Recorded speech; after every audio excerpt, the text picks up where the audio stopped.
Goodbye Eri is a one-shot shonen web manga written by Fujimoto, who we also know for writing Chainsaw Man. It was published on April 11th, 2022, so its 1-year anniversary recently happened, and they're also getting ready to ship the paperback copies in a few months. In case you didn't know what a one-shot is, it's a work composed of a single standalone issue or chapter. Chainsaw Man, however, is broken down into 2 parts so far, and each part has multiple chapters that make an issue. Part 1 has 11 volumes, which covers 97 chapters, and Part 2 currently has 3 volumes, which covers 25 chapters. They're in the midst of the 4th volume for Part 2, and plenty more chapters to come. I say that to show the difference between the 2 manga. Goodbye Eri is literally just one big chapter. It might easily take you a week to fully read all the volumes in Chainsaw Man, but Goodnight Eri might take you 30 minutes to read. It's funny too, because a few prominent characters in Goodnight Eri resemble characters from Chainsaw Man. Apparently people call Fujimoto a one-shot manga merchant, but if that's the case, then I got a lot more one-shots to read because this one was amazing. The premise of this video is to talk in general about the manga, some themes, contrasts between it and Chainsaw Man, and my overall review about it. Going into this, I was sold, since I heard Fujimoto made it, and Chainsaw Man and Full Metal Alchemist Brotherhood are my favorite animes and manga of all time, so I already knew I was already hooked. But I'd never have thought this manga would be what it was. I would have thought it was some fighting and normal shonen things, but not a single fight was in this, which is a first for me, and it was a nice breath of air. Oh yeah, and if you haven't read the manga, spoilers ahead. Anyways, the overall premise of the manga is a middle school boy named Yuta, who asked by his mother to film her 24/7, due to her possibly dying sometime soon. He films her all the way until her death, and turns her life into a movie, and ends it with a literal explosion. Guess Datara was right, art really is an explosion. Nobody likes the movie Yuta made, due to it being real life events, and then ruining them and making ill of a serious situation. Marvel has a habit of spoiling serious moments by painfully clubbing you to the death, these cornball jokes. But this is worse. It makes light of something serious that was real. Imagine making a Marvel joke right after your mom dies. This drives the boy to commit suicide, but is stopped by a girl named Eri, who helps him make up his follow-up movie. So this is pretty much how it starts off the manga and get to drive to the rest of the story.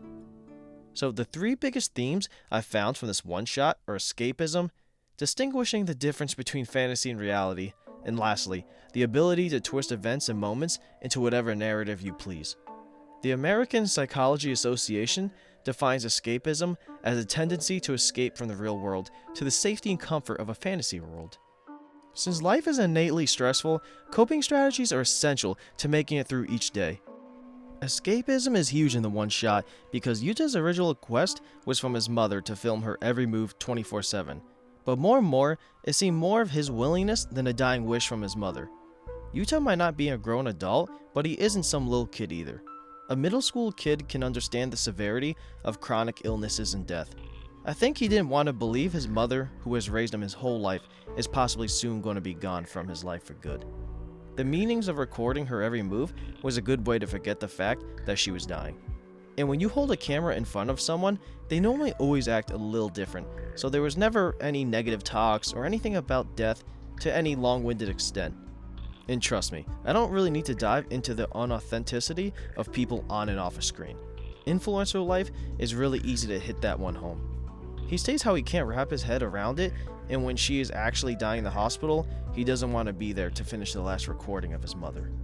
And as we find out later from Yuta's father, he always likes to add a pinch of fantasy to his films. By adding something crazy or magical, or something that strays from realism, it lets him cope with what's seriously happening and what's actually real. The film Yuta made starring his mother could have just been a documentary, but due to him ending it with an explosion, now it's a fictional movie.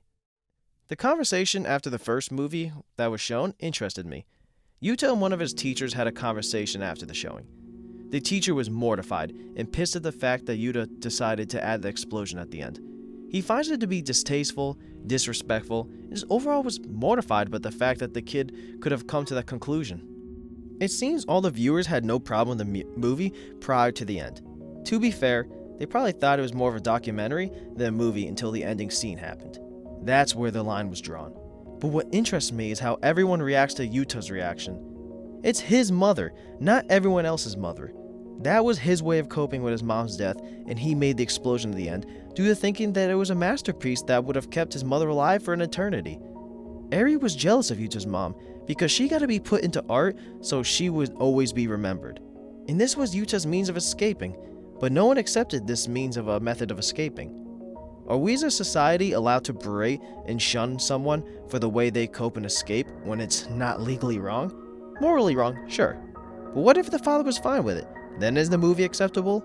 Anyways, would you, the kid, resort to escaping with the means of using drugs, or alcohol, or harmful actions? Or would you rather him create a film in how he sees fit? Everyone makes it out that, he took his dead mother and started puppeteering her. He just made art in the way he wanted, which helped him cope with his mother's death.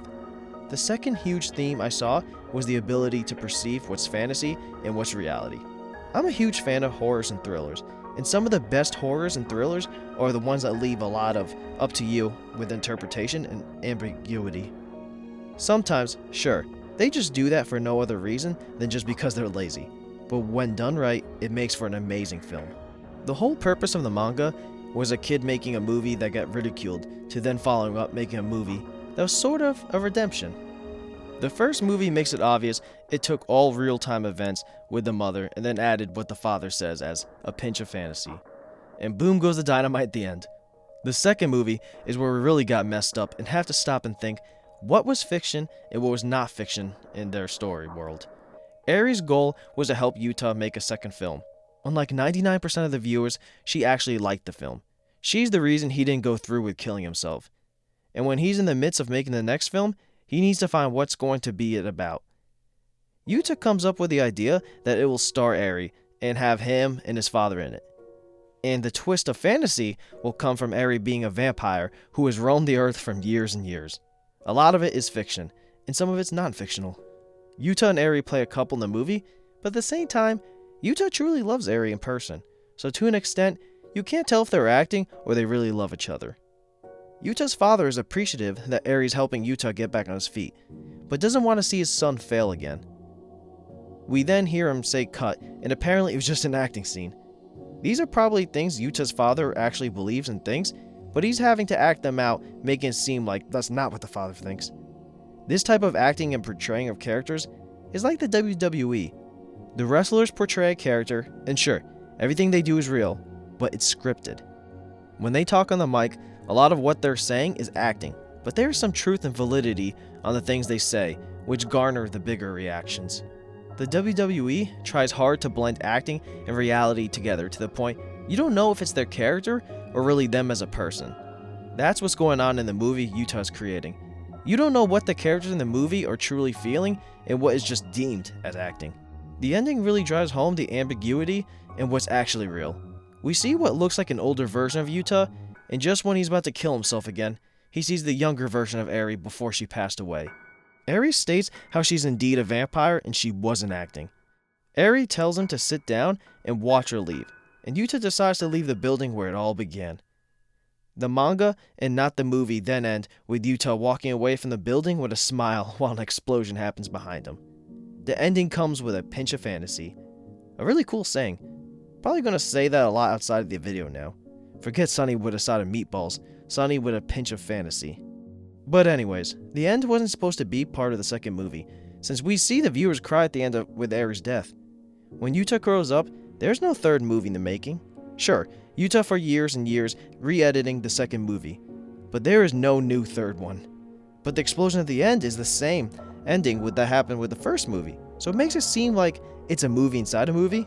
A movieception? The older version of Yuta can easily just be his father or another actor, and Eri could have filmed the second and third movie before actually dying. Nothing's really stated to be the manga's real story and leaves it all up to us. We lastly just get into the ability to twist events and create whatever narrative it is and or perception you desire.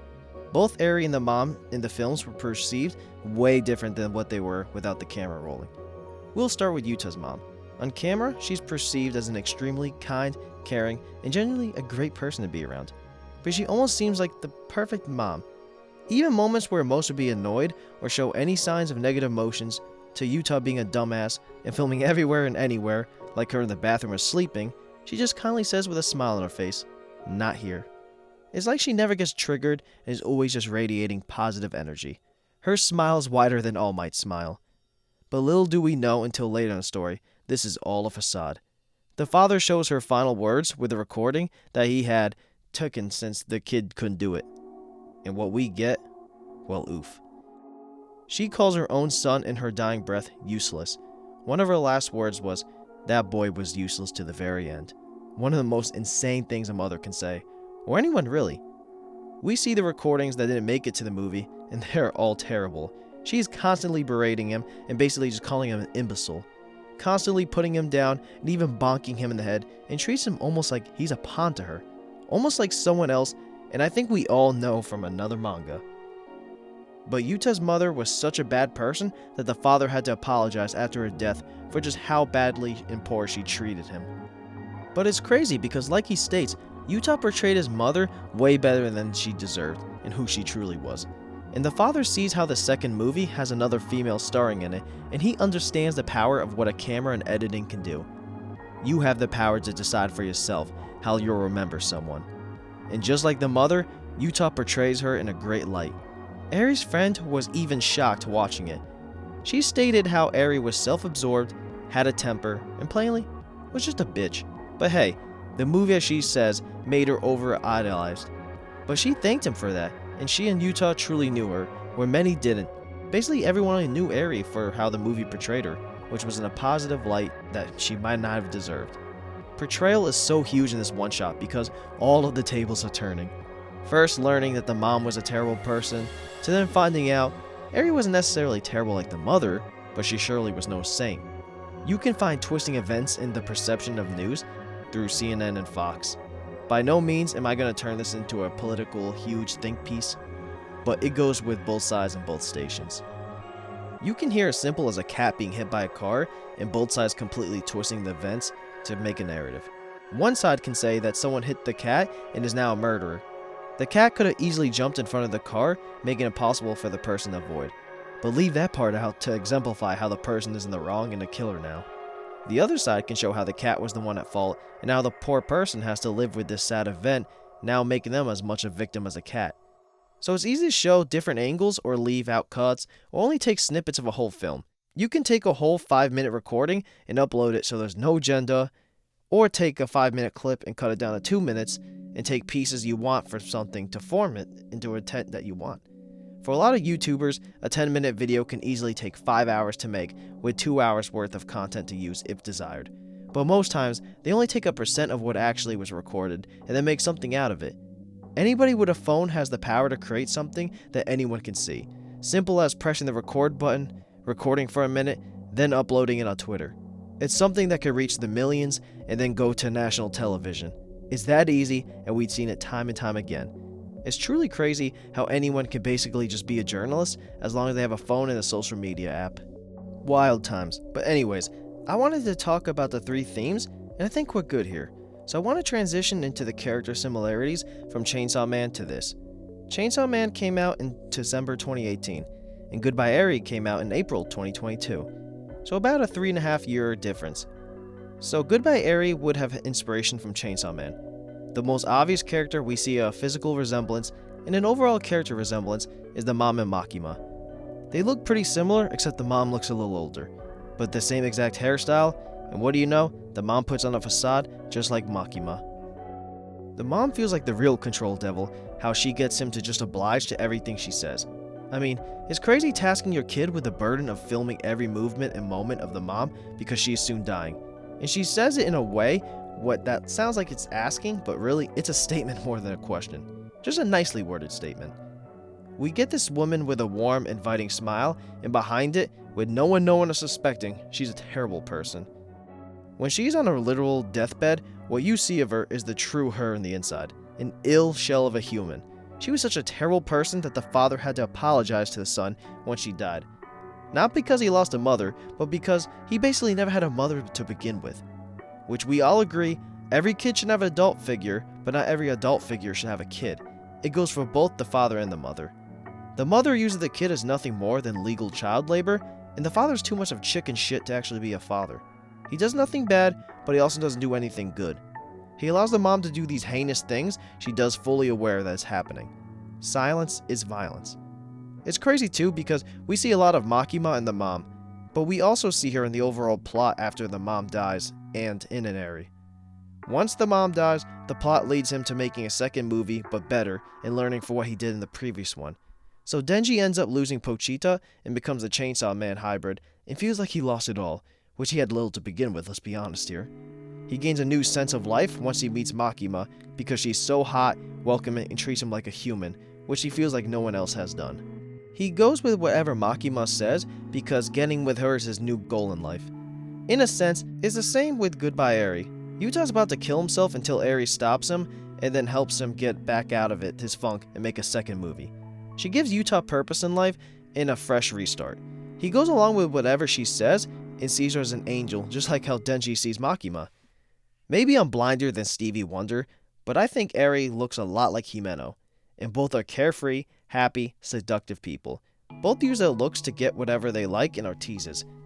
Eri is always seen smiling, granted because she has a camera in her face at most points, but Himeno is too, because both are just here for a good time. Eri's a ticking time bomb because she has a similar illness to Yuta's mom. Himeno is too because she knows that devil hunting work normally doesn't lead to a long, fruitful life. I want to make some closing comments before wrapping this video up. I've always read and watched shonen anime and mangas, and normally they consist of plenty of fights, wars, deaths, and your normal tropes and themes you see in shows like Naruto, One Piece, Bleach, and so on. It was very refreshing to read something with absolutely no fighting or power abilities and all those type of things. Obviously, death was still a factor since the mom died, and Eri possibly died? Ambiguous if she was actually a vampire, reincarnated, whatever the hell's going on with her. It's an easy read and doesn't take too much of your time. I'd highly recommend reading this, if you're a big fan of shonen manga and Chainsaw Man.